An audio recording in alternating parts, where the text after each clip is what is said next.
Alrighty, so I wasn't actually planning on doing one, but I think it would be a good idea because this character is a little controversial to some, and he is the 5th anniversary character, so I wanted to do a Should You Summon for the new Escanor, and I think that overall he is a very, very good character. He just has a couple of weird quirks because he is extremely pay to win, in the sense that he has one of these, like, passives tied into an ultimate, so it's technically a part of his ultimate, but it's a passive for the character himself while he's on the field. So there's parts of his like passive that get kind of tied behind what level your ultimate is, and it can really skew your sort of performance, or like actually, you know, hinder how well your Escanor is actually going to do just based off the ultimate level, which is extremely disappointing to see. I absolutely hate when they do this with characters, but it's honestly not very surprising at this point anyway. So the first thing that I wanted to show is I think this is Nagato using a 1/6 ultimate. Typically, even a 1/6 ultimate on a lot of new characters is pretty good overall, but for whatever reason, this guy just, even with 6/6, his ultimate is just kind of low on damage. You can see that's against a Gelda. Obviously, Gelda has a ton of HP and everything, so, you know, take that with a little bit of a grain of salt, but 156,000 damage is not great for an ultimate. I originally thought that the ultimate was going to be a single target, and it is not. It is actually an AoE, even though it looks very much like it would be a single target. But I'm not really sure what's going on with the whole ultimate thing, so we're going to read over it a little bit and kind of compare it. So let's open up this right here, which is the actual ultimate scaling on the JP website. So obviously some of this is in Japanese, so I'm not going to be able to read it the best. But comparing it to the translations that we have on Kane, obviously some of this will be a little bit easier to read after tonight whenever the banner actually drops. You'll be able to get your hands on the character in English. But his ultimate is Ultimate Divine Lance. Applies buff that increases all stats by 30% for 2 turns to the unit and inflicts Hellfire damage by 750% of attack to all enemies. So, the 750% of attack is at 6/6. At 1/6, he's only going to do 500% of attack, which is kind of low, even considering. So if you look back at like old school like green Escanor, I think if you're using the combined ultimate with him and Merlin in his sub slot, or his like associated unit, I think his damage modifier is like over 1,000%, which is pretty insane. And I mean, it was just like a regular ultimate back in the day. Like, it didn't have any sort of modifiers or anything like that on it.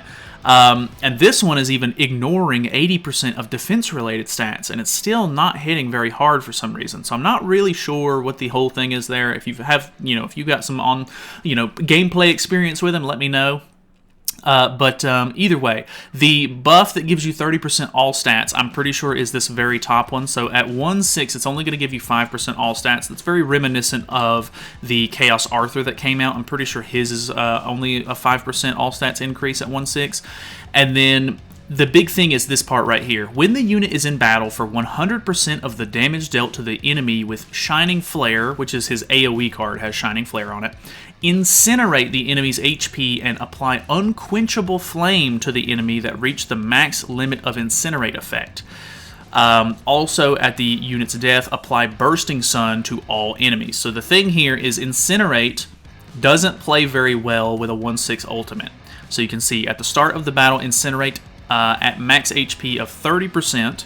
If the 30% of max HP is over 300,000, the max limit is fixed to 300,000. Incinerate HP cannot be healed. So basically, instead of them just losing HP, it legit burns that part of their HP bar off. So they can lose max HP by 30% max, which is pretty crazy. At 1/6, it's very, very minimum. Like, it's very low, the amount that you're actually taking there from the AoEs. And I don't know, it just doesn't burn off nearly as much, which I guess isn't like the biggest deal in the world, but the AoE in general just doesn't do as much damage. You're basically going to be using him for the single target, and do not get me wrong, the single target is going crazy. The single target does so much damage. It even has like a little bit of an extra burst on it, kind of like death damage did back in the day, but So instead of the old Escanor being like you hit with a single target, it does damage to the entire enemy team based on the damage dealt. This one, it hits the same guy if he doesn't die, and then if you do kill him with the single target, it'll hit a random character with the additional HP, or with the addition of the extra damage, which is really strong. It is really, really strong. It's going to be great for like damage camp bosses and stuff like that. I've already seen a ton of gameplay for him in different scenarios. He doesn't seem great for like Ratatasker or anything, so don't get the wrong idea. Like unless you have like a really high level ultimate on him, I probably wouldn't recommend it because that ult and that AOE and stuff like that are really going to play a big part in Ratatasker. But either way, the Unquenchable Flame part, which I don't think the Incinerate actually gets changed at all here. I could be wrong, but it seems like nothing at 6/6 is 30% other than the all stats. So I don't think that the Incinerate part is actually getting messed with, really.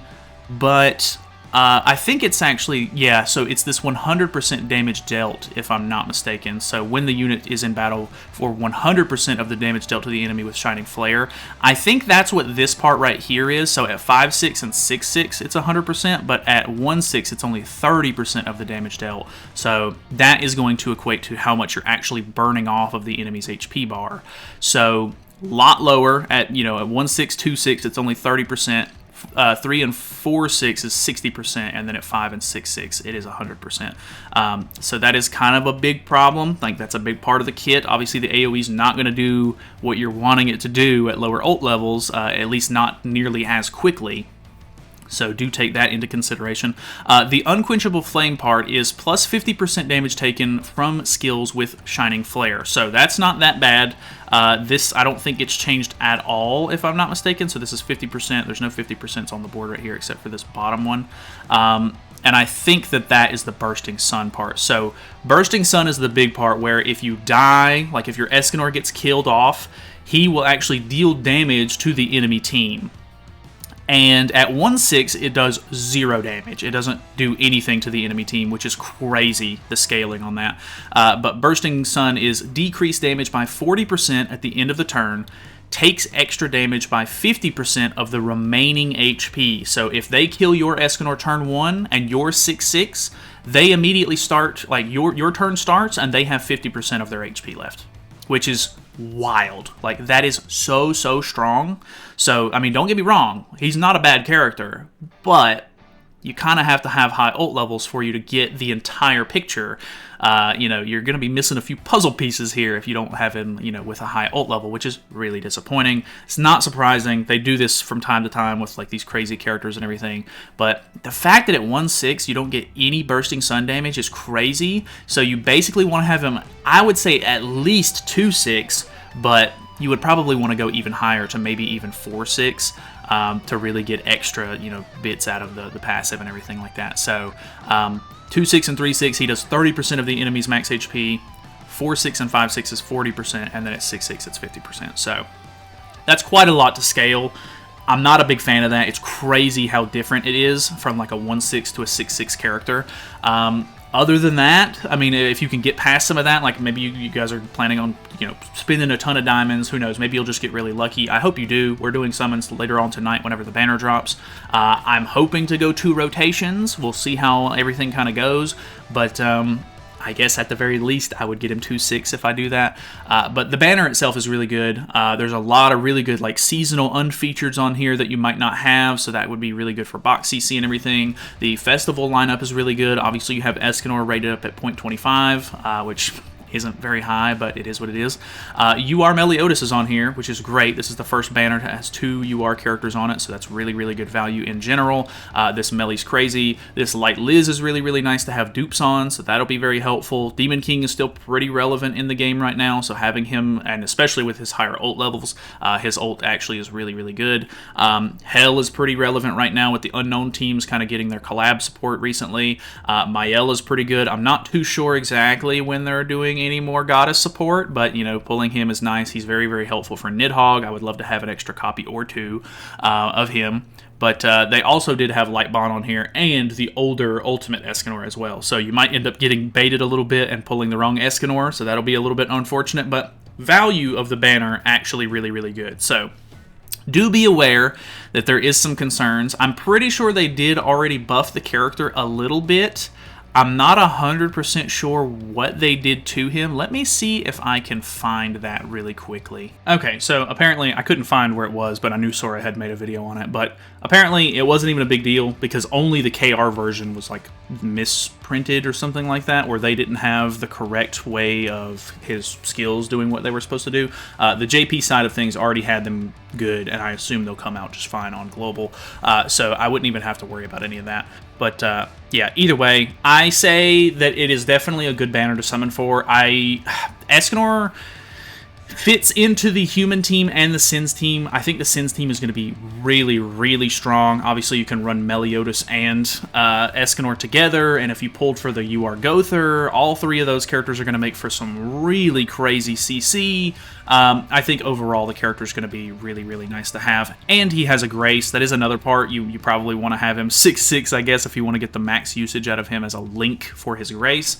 Yeah, there's quite a lot going on with the character. Let me know your thoughts and opinions on it, of course. I've seen tons of gameplay. I mean, his PvP performance is not, like, bad by any stretch of the imagination.